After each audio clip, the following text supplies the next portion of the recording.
এই যে পরিবর্তনের কথা বলছিলেন যে বিএনপির সরকারে এসে একটা পরিবর্তনের কথা, পরিবর্তন কিন্তু আমরা কিছু কিছু দেখে ফেলছি যে পদায়নের ক্ষেত্রে, সেটি সেনাবাহিনীর শীর্ষ পদে পদায়ন, প্রশাসনে পুলিশে পদায়ন। আমরা দেখলাম বাংলাদেশ ব্যাংকের গভর্নরের পদায়ন, মানে সেখান থেকে একটা খুবই মানে সমালোচিত উপায়েই তাকে আগের গভর্নরকে সরিয়ে নতুন গভর্নর আসলেন।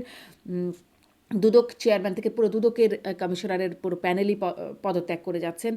এই রদবদলগুলো দেখছি। আর এর মধ্যে আর একটা বিষয় একটু মিলিয়ে বলতে চাই। মির্জা ফখরুল ইসলাম আলমগীর তিনি বলছেন যে, মানে তাকে রাষ্ট্রপতি বিষয়ে প্রশ্ন করা হলে তিনি বলছেন রাষ্ট্রপতি হবার মতো বিএনপিতে ৩-৪ জন আছেন। কিন্তু প্রশ্ন হচ্ছে এই মুহূর্তে রাষ্ট্রপতির নতুন রাষ্ট্রপতি নিয়ে আলোচনা আসছে কেন? কারণ রাষ্ট্রপতির তো মেয়াদ আছে এখনও। মানে রাষ্ট্রপতির ব্যাপারে কি একটু বিশেষ সহানুভূতিশীল বিএনপি? বাকিদের মেয়াদ থাকা সত্ত্বেও তাদেরকে সরিয়ে দেওয়া গেল সম্মানজনক অসম্মানজনক নানা প্রক্রিয়ায়, কিন্তু রাষ্ট্রপতির ব্যাপারে বেশ শক্ত অবস্থানে দেখা যাচ্ছে বিএনপি। রাষ্ট্রপতির ব্যাপারে কি একটু বিশেষ নমনীয়তা? আচ্ছা, আপনি যে দেশে বসে আছেন শারমিনতা, এই দেশে যখন একটি সরকারের পরিবর্তন হয়, ডেমোক্রেটরা চলে যায়, লিবারেলরা আসে, হ্যাঁ, এরকম হয়, তখন কি হয়? একদম টপ থেকে, মানে টপ টু বটম সবকিছুর পরিবর্তন হয়, তাই না? মানে তারা কিন্তু তাদের লোকজনকে বসায়। তার মানে আপনি যখন নতুন একটি সরকার গঠন করবেন, তখন আপনি কাকে পরিবর্তন করে আপনার দলীয় লোককে আপনি নিয়োগ দিতেই পারেন। এটার মধ্যে আমি কোনো অন্যায় দেখি না, এবং এটি আসলে হওয়ার কথা এই কারণে যে আপনি মানে ১.৫ বছরে বাংলাদেশে যে যে জায়গায় আমরা খালি তো শুনেছি যে এখানে জামাতের হুম, ক্ষমতায়ন হয়েছে, এখানে বিএনপি হয়েছে, এখানে একে বসানো হয়েছে, ওখানে ওকে বসানো হয়েছে। হুম, বা আপনি যদি একটা ইন্টারেস্টিং জিনিস দেখেন যে কুষ্টিয়াতে দেখবেন যে একটা ডিসি পরিবর্তন করলো কালকে, হুম, হ্যাঁ। তার বদলির কথা বলা হচ্ছে। আপনি কি দেখেছেন যে ডিসি মানে পরিবর্তনের প্রতিবাদ করতে কারা গেছেন? হাজার হাজার বোরকা পরা নারীরা আছেন ওখানে, যারা হয়তো আপনি কাউকে যদি ব্যক্তিগতভাবে জিজ্ঞেস করেন ডিসি শব্দটার মানে কি বা ডিসির কাজ কি, আমার ধারণা তারা বলতে পারবেন, হ্যাঁ।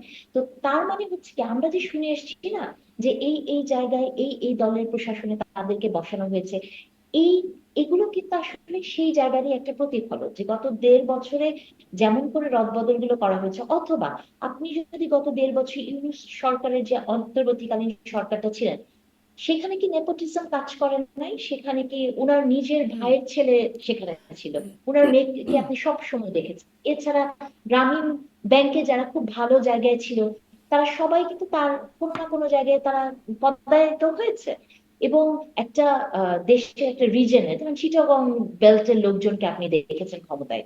তার মানে একটা সরকার কখন কাকে পরিবর্তন করবে তার নিজের সুবিধার জায়গায় রেখে দেশ চালানোর জন্য। এবং এটাও তো সত্য যে সরকারের সাথে এই ধরনের সেন্সিটিভ জায়গায় যারা কাজ করবে, তাদেরও এক ধরনের মানে সরকারের বিশ্বাসযোগ্যতার জায়গাটাও তো থাকতে হবে। মানে একটা মানুষের সম্পর্কে আপনার যদি হুম, বিশ্বাসযোগ্যতাই তৈরি না হয়, তাকে তো আপনি এরকম সেন্সিটিভ হুম। জায়গায় বসাতে পারেন না। দুটো প্রশ্ন তার আপনার কথা মানে এই থেকে, দুটো প্রশ্ন পরিবর্তন আমার কিন্তু জানতে ইচ্ছে করে। একটা হচ্ছে বিশ্বাস, তাহলে কি রাষ্ট্রপতিকে তারা মানে বিএনপি খুব বিশ্বাসযোগ্য জায়গায় দেখতে পাচ্ছে? এক। আচ্ছা, এটা আগে শুনে আমি নিই, পরেরটা হ্যাঁ, পরে প্রশ্ন করি, বলেন। আচ্ছা, আমি এই প্রশ্নের উত্তরটা আসলে আপনাকে আরেকটা টিভিতেও সেদিন দিলাম, ওভাবেই দিতেছে যে এটা উনি আসলে কোন রাষ্ট্রপতি। উনি তো সেই রাষ্ট্রপতি যিনি প্রধানমন্ত্রী শেখ হাসিনাকে পায়ে ধরে সালাম করেছিলেন। আপনার হুম, মনে আছে কিনা সেই দৃশ্য আমি জানি না। হ্যাঁ, হ্যাঁ, তারপরে উনি বলেছিলেন যে এরকম একটা কথা বলেছেন যে আমার সালামের উত্তর উনি দেন না। আমি কি ওনার মানে পদধূলি পাই কি না। যেন এক হুম, শব্দ বলছেন, পদধূলি পাই না। আমি কি তার নেক মানে দর্শন থেকে, শব্দটা হয়তো এটা ছিল না, আমি কি দূরে সরে গেলাম কিনা।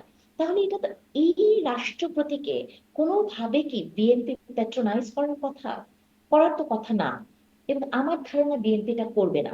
কিন্তু তার সাথে সাথে আপনি দেখেছেন যে গত ১.৫ বছরে পার্টিকুলার একটি রাজনৈতিক দল এবং কিছু মানে রাজনৈতিক গোষ্ঠী রাষ্ট্রপতি এবং আহ আর্মি চিফকে সরানোর জন্য কি ধরনের মব ক্রিয়েট করেছে, কি ধরনের আন্দোলনের ভিতর দিয়ে গেছে।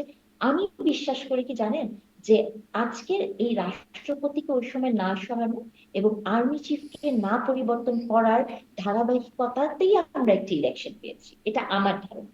এখন এই রাষ্ট্রপতিকে হয়তো ধরেন রাষ্ট্রপতি পরিবর্তন তো বিএনপি যখন মানে বিএনপি বলছি, মানে সংসদ যখন শুরু হবে তখন রাষ্ট্রপতি পরিবর্তন হতে পারে।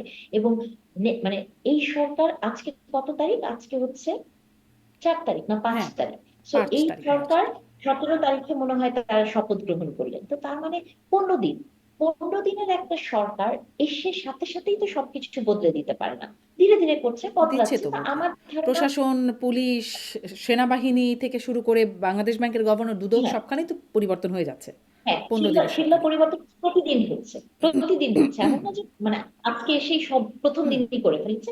এবং আপনি আজকে দেখেছেন মন্ত্রিসভারও দায়িত্বের হ্যাঁ, পুনর্বন্টন হ্যাঁ। হয়েছে।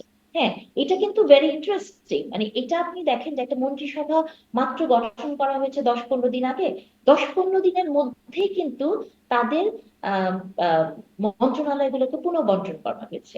এখন এই পুনর্বন্টনটা নিশ্চয়ই শুধু শুধু করা হয়নি, নিশ্চয়ই তার পেছনে কোনো হ্যাঁ, কারণ কিন্তু আছে। তো এই আমি মনে পুনর্বন্টনের করি পেছনে যে নিশ্চয়ই কারণটা একটু ডিফারেন্ট হবে। কারণ আগের যে আলোচনা ছিল সেখানে আপনি মানে বিভিন্ন জায়গায়, বিভিন্ন প্রতিষ্ঠানে বিভিন্ন মানে বিএনপির আস্থাভাজন বা দলীয় লোক নিয়োগ দেওয়ার কথা। কিন্তু বিএনপি তো আগে খুব মানে শক্ত অবস্থানে ছিল যখন আওয়ামী লীগ সরকার ছিল যে দলীয়করণ, প্রশাসন দলীয়করণ বা দলীয় লোকজনদেরকে চাকরি দেওয়া হচ্ছে। এখন তো একই রকম ঘটনা যদি বিএনপিও করে তাহলে কার সমালোচনা আগে করেছিল আসলে তারা? এখন আপনি দলীয়করণ এখন কিভাবে বলবেন? কারণ এখন তো দলই আছে, কি এখন আওয়ামী লীগ তো আর নাই, হুম। তাই না? তাহলে আপনি যাকেই ক্ষমতায় মানে প্রশাসনে রদবদল করেন না কেন, তারই নিশ্চয়ই প্রো বিএনপি একটা মাইন্ডসেট থাকবে। তো তার মানে তো বাংলাদেশের যেটা তাহলে আর বলছেন যে এত বাংলাদেশের সমালোচনা যে কিসের ছিল? দলীয়করণ যদি স্বাভাবিকই হয়, মানে এটা সমালোচনাটা খুব জায়েজ হ্যাঁ, ছিল তবে না তাহলে?